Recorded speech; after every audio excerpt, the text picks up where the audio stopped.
What if the reason your life has not changed is not because you lack discipline, intelligence, talent, or opportunity? What if the real reason is that a hidden part of your mind is still convinced that you are in danger? You may believe you are building a new life. You may be working harder, making plans, watching videos, writing goals, trying to think positively. But beneath all of that effort, your nervous system may still be living as though something terrible is about to happen.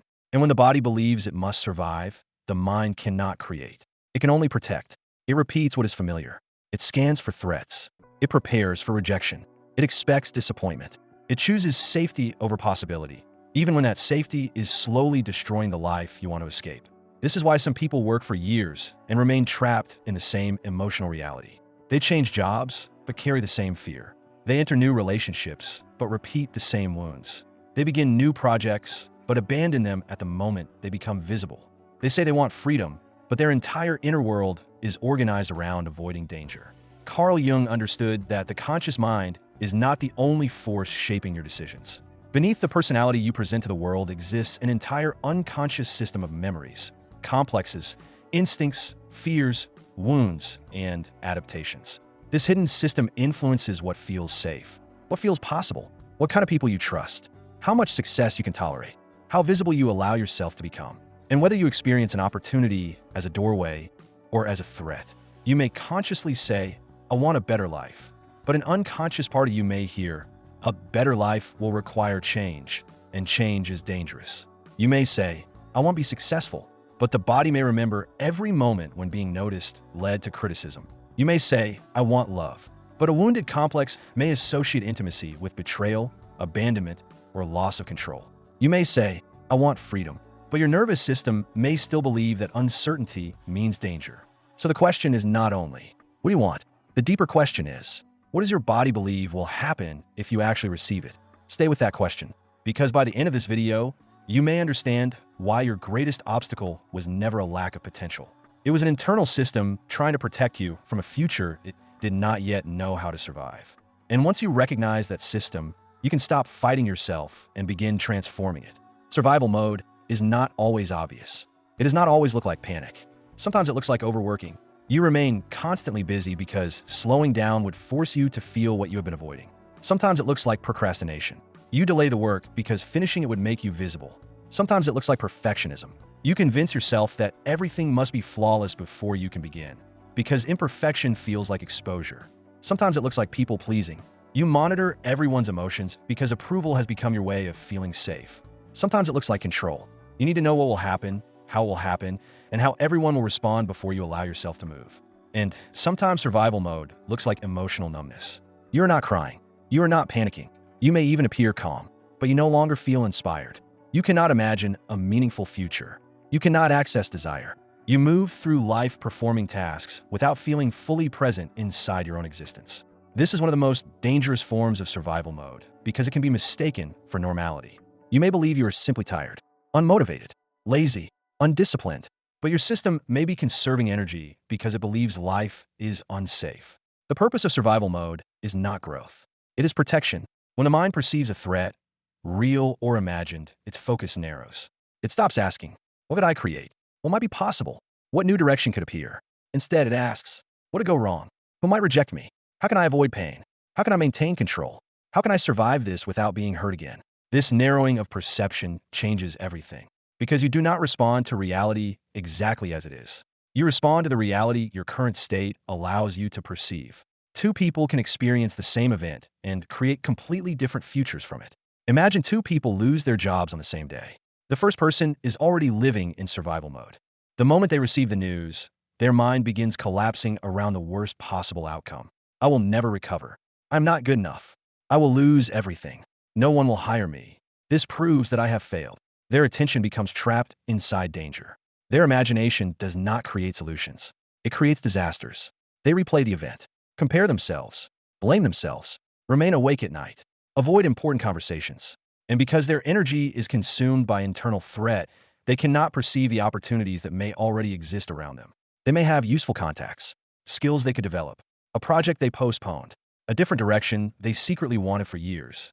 But in survival mode, those possibilities become psychologically invisible. Now imagine another person experiences the same loss. They feel disappointed. They may feel afraid. They do not pretend the situation is pleasant. But because they can return to an internal sense of stability, their perception remains wider. They begin asking different questions. What can this situation teach me? Is there a direction I have been afraid to explore? Who can I contact? What opportunity might become possible because this chapter has ended? The event is the same, but the consciousness interpreting the event is different. One person sees only danger. The other can see danger and possibility. One reacts from the past. The other responds to the present. This is the difference between survival mode and creative mode. Creative mode does not mean that fear disappears. It means fear no longer controls the entire field of perception.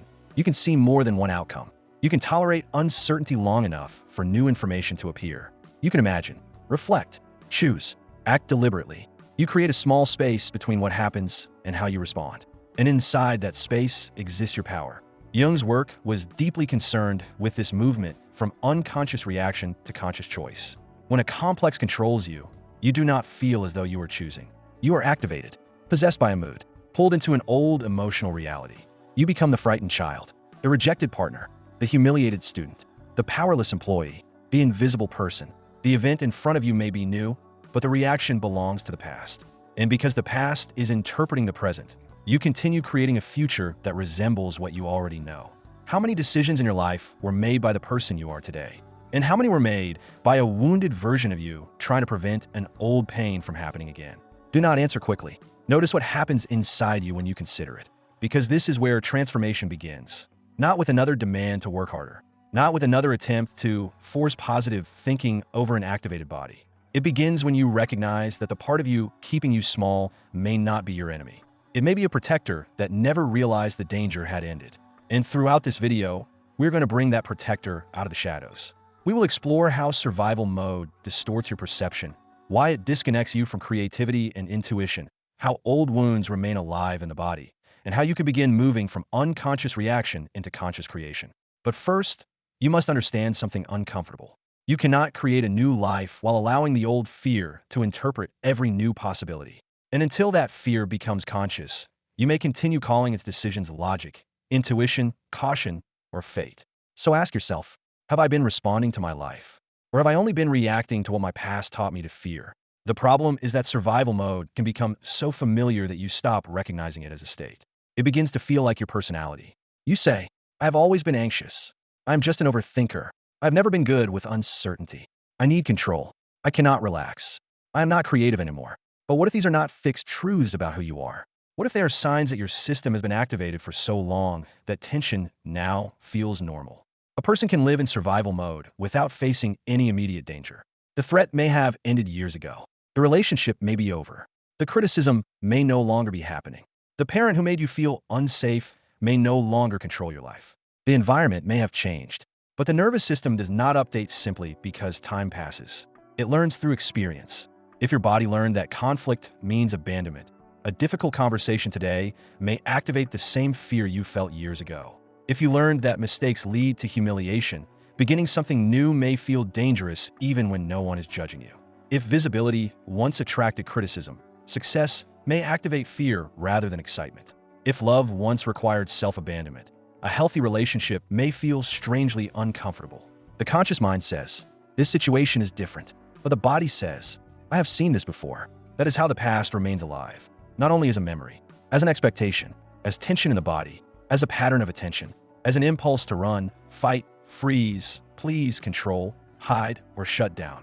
Jung called these emotionally charged patterns complexes. A complex is not merely a thought you can remove with logic. It is a cluster of memories, emotions, beliefs, images, and bodily reactions organized around a wound. When a complex is activated, it can temporarily take control of the personality. You may speak differently, think differently, interpret everything differently. You may know logically that you are safe, yet feel as though danger is everywhere. You may know someone loves you, yet search constantly for signs that they will leave. You may know you are capable, yet become convinced that one mistake will expose you as a failure. You may know that an opportunity could change your life, yet delay until the opportunity disappears. In those moments, the complex is not asking what is true now. It is asking what happened before, and then it uses the present to confirm a past. This is why survival mode narrows perception. It searches selectively. It notices the delayed message, but ignores years of loyalty. It notices one criticism, but forgets every sign of growth. It notices the risk and the opportunity, but cannot see the cost of remaining the same. It notices everything that supports fear. And because attention creates interpretation, fear begins to look like reality. Consider what happens when someone has been betrayed in the past. They enter a new relationship with a trustworthy person. At first, everything feels safe. Then one evening, the partner is late replying. That small event activates the old wound. Suddenly, the present disappears. The body reacts to the past. The mind begins creating explanations. They are hiding something. I knew this would happen. I cannot trust anyone. They're losing interest. The person checks messages, reviews social media, replays previous conversations. Perhaps they accuse, withdraw, test, or punish. Not because betrayal is actually occurring, because the old wound has narrowed their perception until only danger remains visible. Then the partner feels confused or controlled. Conflict begins, and eventually, the person may create the instability they were trying to prevent. This is one of the painful ways the unconscious repeats itself. The fear of abandonment can produce behavior that damages connection. The fear of failure can prevent the actions required for success. The fear of judgment can keep a gift hidden. The fear of losing control can make life increasingly rigid and unmanageable. The protector becomes the creator of the very experience it fears. This does not happen because you are weak. It happens because unconscious protection is not designed to create a meaningful life. It is designed to avoid familiar pain. And avoidance is often much more powerful than desire. You may deeply desire success, but if success means visibility, responsibility, criticism, or separation from your family, the unconscious may still choose the safety of remaining unseen. You may desire love, but if love means vulnerability, uncertainty, and the possibility of loss, the unconscious may choose emotionally unavailable people. You may desire peace, but if your body has adapted to chaos, peace may feel empty, suspicious, or even dangerous. You may desire freedom, but if freedom means taking full responsibility for your decisions, a part of you may continue creating situations where someone else has control. This is why changing your life requires more than deciding what you want. You must discover what your unconscious believes your desire will cost. What do you believe success will take from you? What do you believe love will expose? What do you believe freedom will require? What do you believe visibility will invite? What do you believe peace will force you to feel? These questions reveal the hidden conflict. One part of you moves toward the future. Another part remains loyal to protection. And when you do not understand this inner division, you may attack yourself. You call yourself lazy, undisciplined, unmotivated, broken, but shame activates the threat system even more. Now the original fear is joined by self-rejection. You're not only afraid to act, you're ashamed that you are afraid. You're not only overwhelmed. You criticize yourself for being overwhelmed. You're not only stuck. You interpret being stuck as proof that something is wrong with you. This creates another survival loop. The more you attack yourself, the less safe you feel. The less safe you feel, the more reactive or avoidant you become. The more you avoid, the more ashamed you feel. The cycle continues. So the way out cannot begin with war against yourself. It begins with observation. Can you notice the pattern without immediately becoming the pattern? Can you say, a frightened part of me has been activated, instead of, my life is falling apart? Can you say, my mind is searching for danger, instead of, this fear must be telling me the truth? Can you say, this response may belong to an older experience, instead of, this is simply who I am? That small shift creates psychological distance, and psychological distance creates choice. Jung believed consciousness develops when we can observe what once possessed us. The emotion may remain. The body may still be tense. The old story may continue speaking. But now another presence appears. The observer, the conscious adult, the part of you capable of saying, I understand why this feels dangerous, but I also want to examine what is actually happening. This is not denial. It is not forced positivity. It is the beginning of inner leadership. The goal is not to eliminate the survival response completely. Fight, flight, freezing, and other protective responses are natural. They can save your life. The problem is not activation. The problem is remaining activated long after the event has ended. A healthy system can respond to stress and then return. It can mobilize energy for a challenge and later recognize the danger is over. But when the system never receives that signal, the emergency becomes a lifestyle. You remain mentally prepared for something that is not happening. Your muscles stay tense. Your sleep becomes lighter. Your thoughts accelerate. Ordinary friction feels overwhelming. You become more sensitive to noise, criticism, uncertainty, and change. Small problems feel enormous because your internal capacity is already exhausted. And then you may begin organizing your entire life around avoiding activation. You avoid conversations, opportunities, people, decisions, visibility. You may believe you are protecting your peace, but sometimes what you are protecting is the survival pattern itself. True peace is not the absence of every difficult situation. It is the capacity to remain connected to yourself while difficulty is present. That is the shift from survival to creation. In survival mode, circumstances determine your state. One message changes your entire day. One criticism destroys your confidence. One delay becomes evidence that nothing is working. One conflict makes you question the whole relationship. You are continually defined by what happens around you. But in creative mode, you begin developing an inner center. You still feel. You still respond. You are not indifferent. But the external event does not immediately become your identity. A rejection does not mean you are rejected as a person. A mistake does not mean you are a failure. Uncertainty does not mean catastrophe is coming. Discomfort does not mean you must escape. This is where power returns. Not through controlling everything outside you, through no longer allowing everything outside you to control the meaning of who you are. And before we continue, ask yourself honestly, what situations make you lose access to the person you know yourself to be? What causes you to become reactive, silent, controlling, desperate, or emotionally unavailable? Those moments are not random. They are doorways into the complexes still shaping your life. And when you begin recognizing those doorways, you stop walking through them unconsciously. Once you begin noticing these patterns, another truth becomes visible. Survival mode does not only affect how you feel, it affects what you're able to see. When your system is activated, your perception becomes narrow. You stop seeing the full field of possibility. You see only what seems urgent, only what seems dangerous, only what appears capable of confirming the fear already inside you. This is why two people can stand in the same situation and experience completely different realities. One sees a closed door. The other sees a redirection. One sees rejection. The other sees information. One sees delay. The other sees preparation. One sees uncertainty. The other sees possibility. The event is not meaningless, but your state influences the meaning you assign to it. And the meaning you assign determines your next action. This is where many people unknowingly keep recreating the same life. They believe circumstances are controlling them. But often, the real chain is this. The internal state shapes perception. Perception shapes interpretation. Interpretation shapes emotion. Emotion shapes behavior. Behavior shapes results. Then the results are used as evidence that the original belief was true. A person believes the world is unsafe, so they approach opportunities with hesitation. They speak less, ask for less, take fewer risks. Others perceive uncertainty and respond with less confidence. The person receives fewer opportunities. Then they say, "See, I knew the world would not support me." But the belief helped create the behavior that contributed to the result. This does not mean every painful outcome is your fault.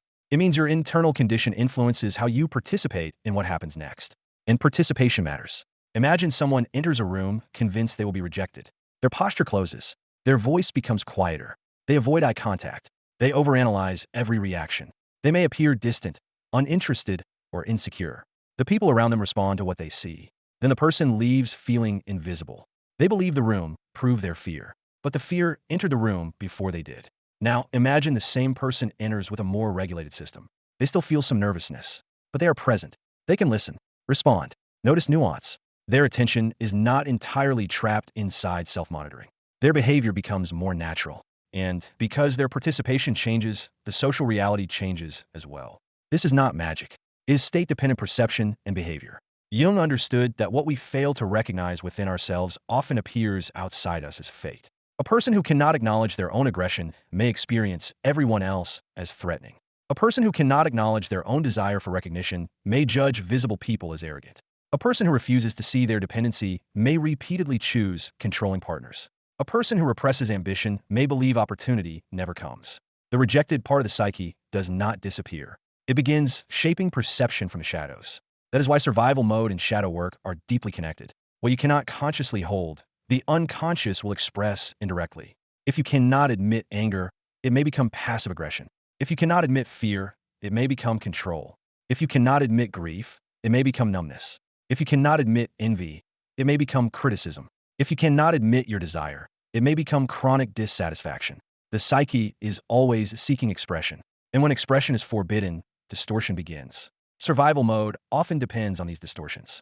The person says, "I am only being realistic," but perhaps fear has narrowed the field. They say, "I do not care," but perhaps caring feels too dangerous. They say, I work best under pressure, but perhaps urgency is the only state that feels familiar. They say, I need more information, but perhaps information is being used to avoid action. They say, I'm just protecting my peace, but perhaps they are avoiding every experience that might challenge the old identity. The unconscious is intelligent. It can disguise fear as logic, avoidance as patience, control as responsibility, self-abandonment as kindness, and exhaustion as ambition. This is why awareness must become more precise. You cannot transform what you continue romanticizing. You cannot heal a pattern you keep calling a virtue. You cannot leave survival mode while worshiping the behaviors that maintain it. Ask yourself, where have I confused hypervigilance with intuition? Where have I confused overworking with worth? Where have I confused control with safety? Where have I confused emotional shutdown with strength? Where have I confused being needed with being loved? These questions can be uncomfortable, but discomfort is not always danger. Sometimes discomfort is truth reaching a place that has remained defended for years. And that truth can be liberating. Because once you see the pattern, you can stop personalizing it. You can stop saying, this is who I am, and begin saying, this is how I learned to survive. That distinction is powerful. An identity feels permanent. A survival strategy can be updated. You are not broken because your system learned to protect you. You are not weak because your body adapted. You are not failing because an old response still appears. But you do have a responsibility once you become conscious of it. The strategy may have saved you once. It may no longer be serving you now. This is where many people become stuck between compassion and accountability. They believe compassion means allowing every pattern to continue, or they believe accountability means attacking themselves until they change. Neither is true. Compassion says, I understand why this developed. Accountability says, but I will not allow it to lead my life forever. Compassion says, you are trying to protect me. Accountability says, we need a new strategy now. This inner conversation changes everything. Instead of forcing the frightened part into silence, you begin listening. What is it afraid will happen? What does it believe it must prevent? What memory is it still responding to? What evidence would help it understand that the present is different? Perhaps the part that fears visibility remembers ridicule. Perhaps the part that fears love remembers betrayal. Perhaps the part that fears rest remembers being called lazy. Perhaps the part that fears success remembers being punished for standing out. Perhaps the part that fears money associates wealth with conflict, guilt, or separation. The conscious adult can meet these fears with something the old system never had. Context, choice, boundaries, discernment, support, the ability to leave, the ability to say no, the ability to ask for help, the ability to survive disappointment without collapsing. This is crucial. Your nervous system may still be responding as if you were trapped, but perhaps you're no longer trapped. You have more resources now, more awareness, more language, more power, more capacity. You may still feel like the child who could not escape conflict, but you're not in that room anymore. You may still feel like the person who had no voice, but you have one now. You may still feel like the person who needed approval to remain safe, but you can survive disapproval. The body must be shown this, not through argument alone, through experience. You set a boundary and discover the world does not end. You say no and survive the guilt. You speak honestly and remain connected to yourself. You rest and realize your worth has not disappeared. You take one risk and learn that uncertainty is tolerable. Every one of these moments teaches the system something new. This is how creative mode begins, not as a dramatic state of permanent inspiration, as an increasing ability to remain present while life moves. You begin recovering imagination, curiosity, flexibility. You start asking, what else could be true? What have I not considered? What would I do if fear were not making the decision? What response would create the future I actually want? These questions open perception, and open perception creates options. Survival mode says, there's only one outcome. Creative mode says, there may be more here than I can see right now. Survival mode says, I must react immediately. Creative mode says, I can pause. Survival mode says, this feeling is reality. Creative mode says, this feeling is information. Survival mode says, I have no choice. Creative mode says, I may not control the event, but I can participate in what happens next. That pause between event and response is one of the most powerful spaces you can develop. It may last only a few seconds at first. A message arrives. You feel the body tighten. The old story begins. Instead of reacting immediately, you breathe. Know what is happening. Notice the impulse. Ask what the present actually requires. That pause is not weakness. It is consciousness entering the pattern. And every time consciousness enters, the pattern loses some of its control.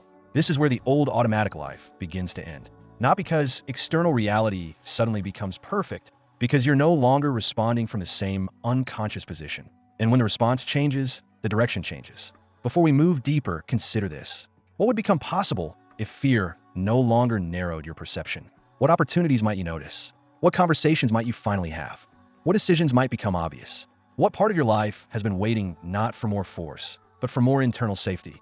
Hold that question, because the next step is understanding why many people resist calm, even when calm is exactly what they need. A trigger is rarely only about the present moment. Something happens now, but the intensity often comes from somewhere older. A delayed message becomes abandonment.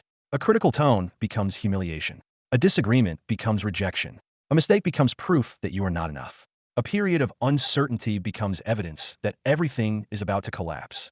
The present event may be small, but the reaction is carrying years of emotional history. This is why Jung's idea of the shadow matters so deeply here. The shadow is not only the dark or aggressive side of the personality. It also contains everything you learned was unacceptable, unsafe, weak, selfish, shameful, or dangerous to feel. Your anger may have been sent into the shadow because anger created conflict. Your need for support may have been rejected because dependence was punished. Your ambition may have been hidden because standing out attracted criticism. Your vulnerability may have been buried because openness was used against you. Your desire may have been silenced because wanting more made others uncomfortable. But what is pushed into the unconscious does not disappear. It returns through symptoms, through projection, through compulsive behavior, through emotional reactions that feel stronger than the situation seems to justify, through people you cannot stop thinking about, through fears you cannot explain, through patterns that repeat even when you consciously want something different. The shadow continues speaking, and survival mode becomes one of its languages. Imagine someone who learned very early that anger was dangerous. Perhaps every expression of anger was punished. Perhaps conflict in the home was frightening. So the child adapted. They became agreeable, polite, easy, always understanding. They learned to suppress discomfort before anyone else could notice it. As an adult, they may believe they are simply kind. But because their anger remains unconscious, they struggle to set boundaries. They tolerate disrespect. They overgive. They say yes when they mean no. Then resentment builds. The body becomes tense. The person feels exhausted and emotionally reactive. Small frustrations suddenly produce large reactions. They may explode, shut down, or disappear. The problem is not that they are too angry. The problem is that anger was denied until it could only emerge in distorted form. Healthy anger is not cruelty. It is information. It says, something has crossed a boundary. This is not acceptable. I need distance. I need to protect something valuable. When anger is integrated consciously, it becomes clarity, decision, self-respect, the ability to move away from what harms you. But when it remains in the shadow, the person may live in chronic survival mode because the body is continually experiencing violations that the conscious personality refuses to acknowledge. Or consider someone who learned that being visible was dangerous. Perhaps they were mocked, compared, criticized, punished for confidence. They may grow into an adult who dreams of meaningful work but delays publishing it. They prepare endlessly, study endlessly, improve endlessly.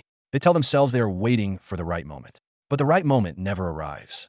The real issue is not readiness. It is exposure. Being seen activates the old wound. So the body interprets opportunity as threat. The person may feel tired whenever they need to take action, distracted, unmotivated. They may suddenly become interested in 10 other tasks. This is not random. The survival system is creating escape routes. It is trying to return the person to invisibility. And because the person does not recognize the pattern, they may say, I lack discipline. But beneath the apparent lack of discipline exists a protector saying, if we remain hidden, no one can humiliate us again. This is why self-knowledge matters. Without it, you treat every survival response as an accurate description of reality. You believe the exhaustion, the hesitation, the fear, the urge to withdraw. You assume they are telling you what you should do. But sometimes the body is not warning you about the future. It is remembering the past. How do you begin telling the difference? First, notice the intensity. Does the reaction seem larger than the immediate event? Second, notice the age of the feeling. Do you feel like the adult you are now? Or do you suddenly feel younger, smaller, helpless, desperate, or invisible?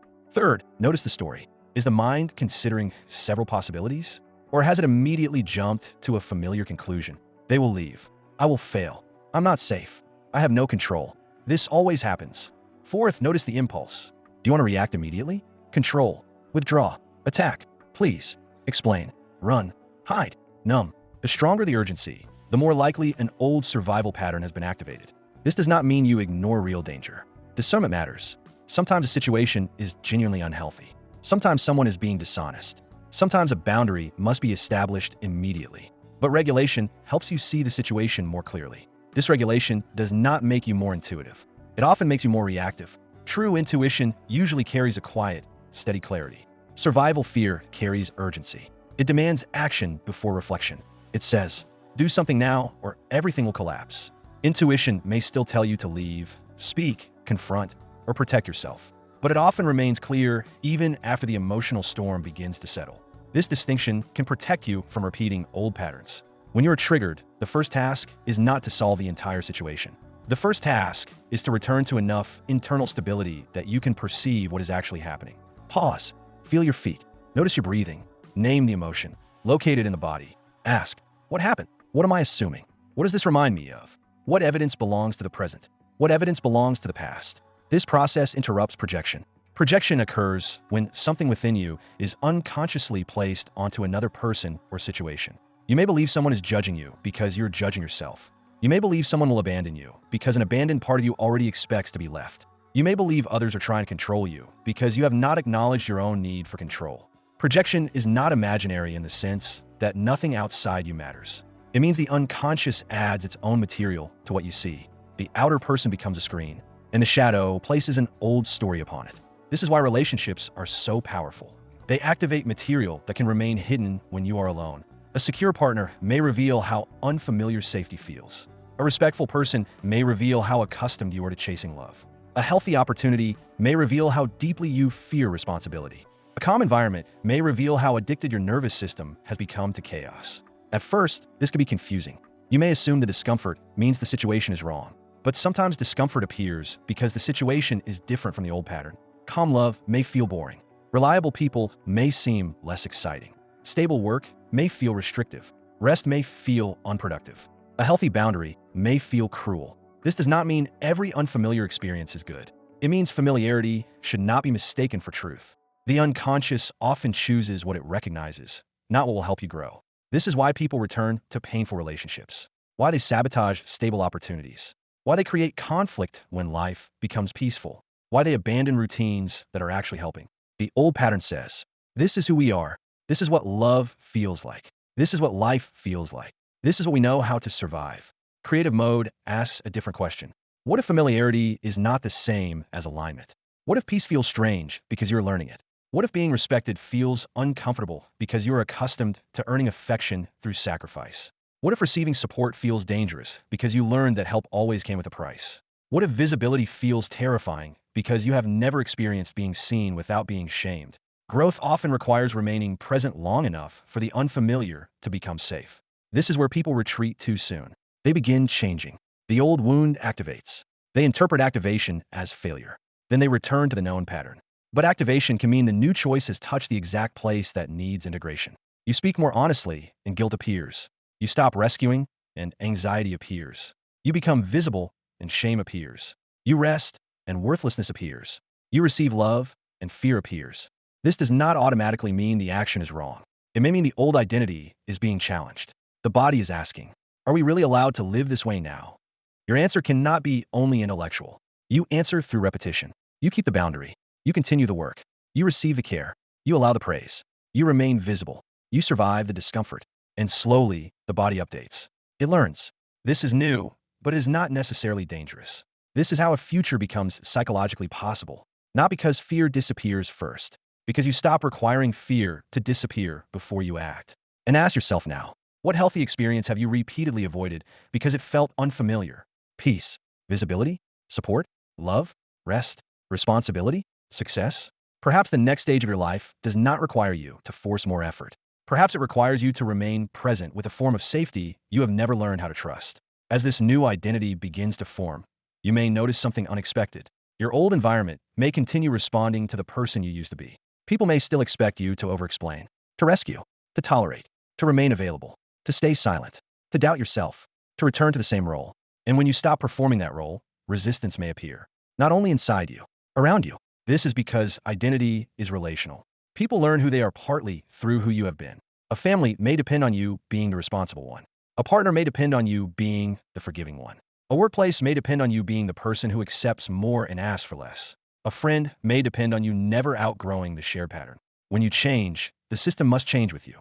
And not every system wants to change. The moment you begin setting boundaries, people who benefited from your lack of boundaries may call you difficult. When you stop rescuing, those who relied on your sacrifice may call you selfish. When you become visible, People who are comfortable with your silence may call you arrogant. When you protect your time, people who had unlimited access to you may say you have changed. And they are right. You have changed, but not necessarily into someone false. You may simply be becoming less adapted to their expectations. This is one of the most difficult stages of leaving survival mode, because survival strategies are often connected to belonging. You did not become agreeable for no reason. Perhaps agreement kept you accepted. You did not become invisible for no reason. Perhaps invisibility kept you safe. You did not become endlessly useful for no reason. Perhaps usefulness earned affection. So when you stop performing these roles, the body may interpret the social tension as danger. Guilt appears. Anxiety appears. The urge to explain appears. The desire to return to the old role becomes strong. You may begin questioning yourself. Am I becoming cold? Am I hurting people? Am I being unreasonable? Maybe I should go back to the way I was. This is where discernment becomes essential. Not all guilt means you're doing something wrong. Sometimes guilt means you're doing something new. If you were trained to overgive, receiving may produce guilt. If you were trained to stay quiet, speaking may produce guilt. If you were trained to be constantly available, protecting your time may produce guilt. If you were trained to carry everyone, putting something down may feel cruel. But the feeling of guilt does not automatically prove wrongdoing. It may simply reveal that you have violated an old psychological rule. The old rule may have said, love requires sacrifice. Safety requires obedience. Belonging requires silence. Worth requires exhaustion. Peace requires avoiding conflict. These rules may have helped you survive a particular environment, but they may be destroying your adult life. So you must learn to distinguish conscience from conditioning. Conscience says, this action violates what I deeply value. Conditioning says, this action threatens the identity that kept me accepted. The feelings can be similar. The source is different. Ask yourself, am I being cruel? Or am I simply no longer compliant? Am I abandoning responsibility? Or am I refusing to carry what belongs to someone else? Am I becoming arrogant? Or am I allowing myself to be competent without apologizing? Am I withdrawing from love? Or am I withdrawing from a pattern of self-abandonment? These questions protect you from allowing the old survival identity to disguise itself as morality. Fear can call it self-wisdom. Avoidance can call it self-patience. Self-erasure can call it self-kindness. Stagnation can call it self-loyalty. And exhaustion can call it self-devotion. Jung understood that individuation often creates tension with the collective. To become more fully yourself, you may have to disappoint the image others hold of you. This does not mean rejecting everyone. It means allowing relationships to renegotiate around truth. Some people will adapt. They will meet the new version of you. They will learn your boundaries, respect your direction, grow with you. Others may resist because your change exposes what they have avoided within themselves. Your courage may confront their fear. Your boundary may expose their dependency. Your ambition may confront their resignation. Your healing may expose their attachment to the old story. You cannot control their response. You can only decide whether belonging is worth the cost of abandoning yourself again. This question is uncomfortable, but it is necessary. Who would you be betraying if you became the person you truly want to be? A parent? A partner? A group? A former version of yourself? Perhaps success feels like betrayal because people you love struggled. Perhaps peace feels like betrayal because your family lived through chaos. Perhaps confidence feels like betrayal because you built your identity around being overlooked. Perhaps leaving survival mode feels like betrayal because suffering became part of how you stayed connected to others. These loyalties are often unconscious. They appear as hesitation, as guilt, as the feeling that growth will make you alone. But real love does not require you to remain psychologically trapped. A bond that survives only through your stagnation is not asking for love. It is asking for obedience. You can love people without reproducing their limitations. You can honor your past without living inside it forever. You can remain compassionate without remaining available for every pattern. And this is where attention becomes crucial. Your attention is not an unlimited resource. Whatever repeatedly captures, it begins shaping your internal state. If you spend your mornings monitoring people who are not building your future receives what remains. If you begin every day with comparison, your identity becomes reactive before your work begins. If you replay old conversations for hours, your body continues living inside events that are no longer happening. If you respond to every notification, opinion, conflict, and emotional demand, your nervous system never receives enough space to return. Creative mode requires protected attention, not isolation. Selection. You must become more conscious of what is allowed to organize your mind. What receives your best hours? What receives your clearest energy? What receives your imagination? Does your future receive the beginning of the day, or only the exhausted fragments left after distraction? Do your deepest goals receive consistency, or only occasional intensity? Do you spend more time imagining another life than constructing one? These questions reveal whether your environment supports survival or creation. Sometimes regulation requires subtraction. fewer notifications, fewer arguments, fewer people with immediate access to you, fewer emotional emergencies, fewer hours spent consuming other people's voices, fewer opportunities for the old identity to take control. This empty space may feel strange at first. You may interpret quiet as loneliness, focus as restriction, boundaries as disconnection. But space is where a new identity becomes audible. When the noise decreases, you can hear what you actually want. You can notice what your body is communicating. You can recognize the next honest action. And often, the next step is not hidden. You already know which conversation must happen, which habit weakens you, which project you keep postponing, which boundary you need, which truth you avoid, which promise you need to keep.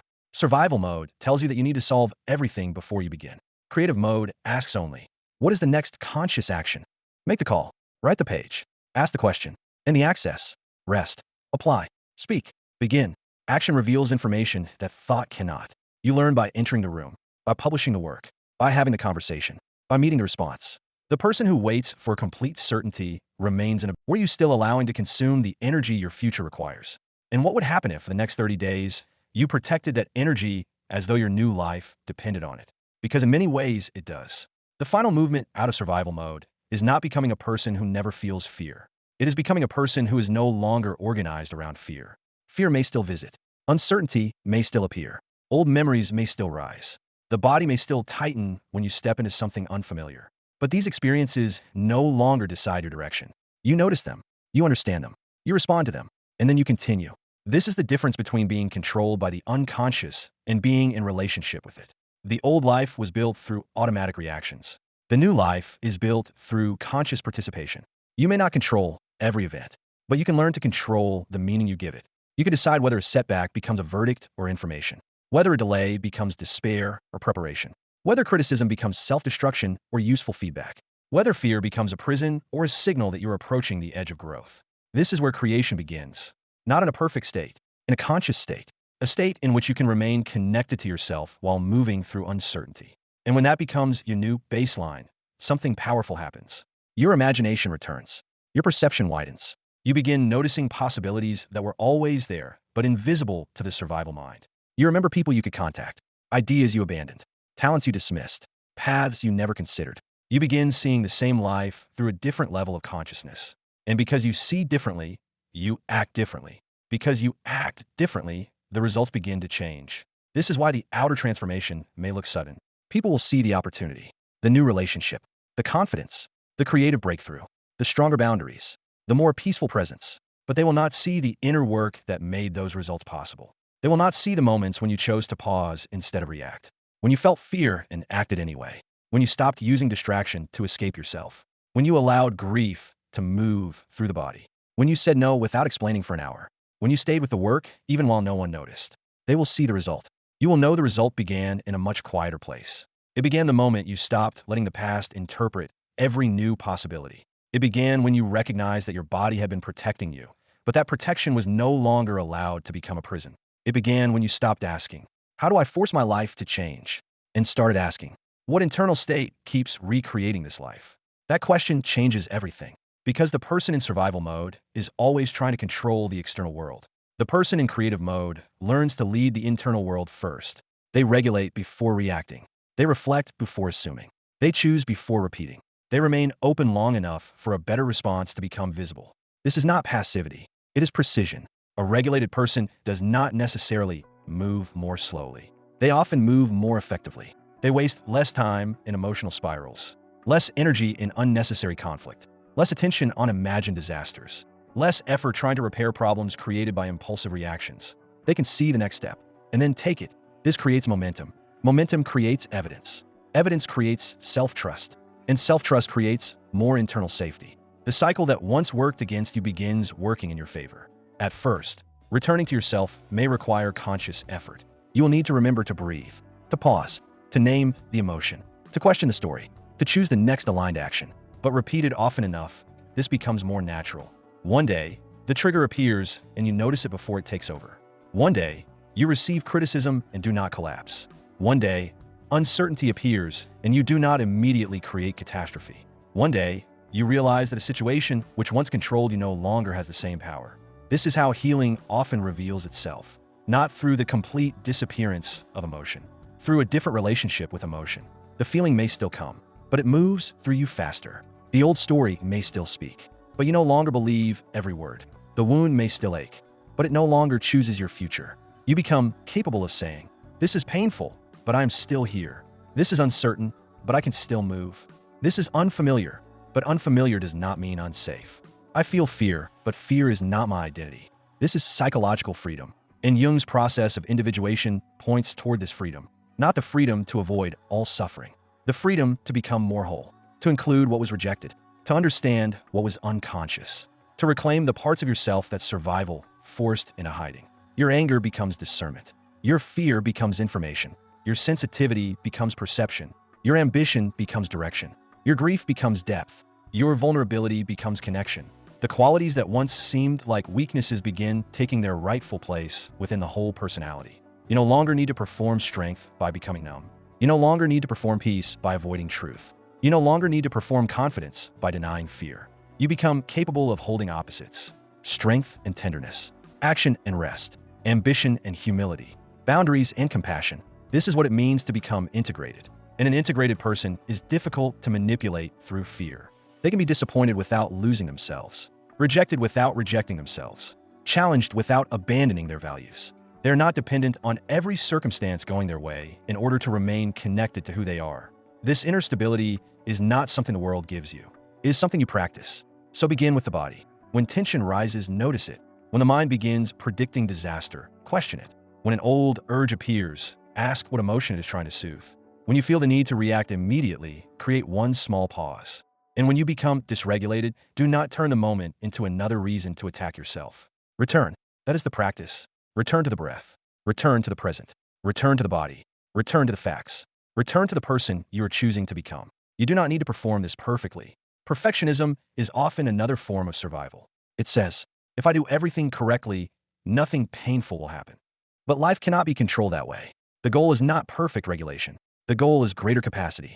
The capacity to feel more without collapsing, to face more without losing yourself, to receive more without sabotaging it, to hold success without needing to return to chaos, to remain present when love, visibility, responsibility, and opportunity arrive. Because creating a new life is not only about attracting something different, it is about becoming capable of living there. You may receive an opportunity, but can your nervous system tolerate the responsibility? You may receive healthy love, but can you trust peace without creating conflict?